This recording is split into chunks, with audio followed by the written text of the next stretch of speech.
Welcome to ಸಸ್ಯ connection. I am Krishna from Bangalore.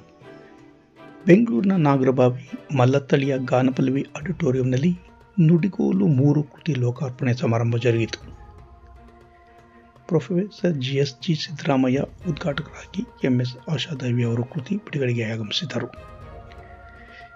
Doctor BJ Prakash Gowda ಅಧ್ಯಕ್ಷತೆ, ರೈತ ನಾಯಕಿ ಶ್ರೀಮತಿ ಸುನಂದಾ ಜಯರಾಮ್ ಹಾಗೂ ದಲಿತ ಸಂಘರ್ಷ ಸಮಿತಿ ಸಂಚಾಲಕರಾದ ಮಾವಳ್ಳಿ ಶಂಕರ್, ಡಾಕ್ಟರ್ ವಸುಂಧರಾ ಭೂಪತಿ ಮುಖ್ಯ ಅತಿಥಿಗಳಾಗಿ ಆಗಮಿಸಿದ್ದರು. ಪತ್ರಕರ್ತ ಜಾಣಗೆರೆ ವೆಂಕಟರಾಮಯ್ಯ ವೇದಿಕೆ ಅಲಂಕರಿಸಿದ್ದರು. ಕೃತಿ ಬಿಡುಗಡೆಗೊಳಿಸಿದ ಗಣ್ಯರು ಜಾಣಗೆರೆ ವೆಂಕಟರಾಮಯ್ಯನವರನ್ನು ಅಭಿನಂದಿಸಿದರು.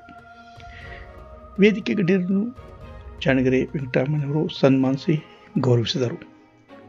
ಜೊತೆಗೆ ನಾಗರಾಜ್, ಪ್ರಕಾಶ್ ಮೂರ್ತಿ, ಮಂಜುನಾಥ್ ಅವರನ್ನು ಈ ಸಂದರ್ಭದಲ್ಲಿ ಸಂಸಾರಿಸಲಾಯಿತು. ಪತ್ರಕರ್ತರು, ವಿಮರ್ಶಕರು, ಬುದ್ಧಿಜೀವಿಗಳು, ಸಾಹಿತಿಗಳು, ಅಭಿಮಾನಿಗಳು, ಸ್ನೇಹಿತರು ಹಾಜರಿದ್ದು ಕಾರ್ಯಕ್ರಮವನ್ನು ಯಶಸ್ವಿಗೊಳಿಸಿದರು.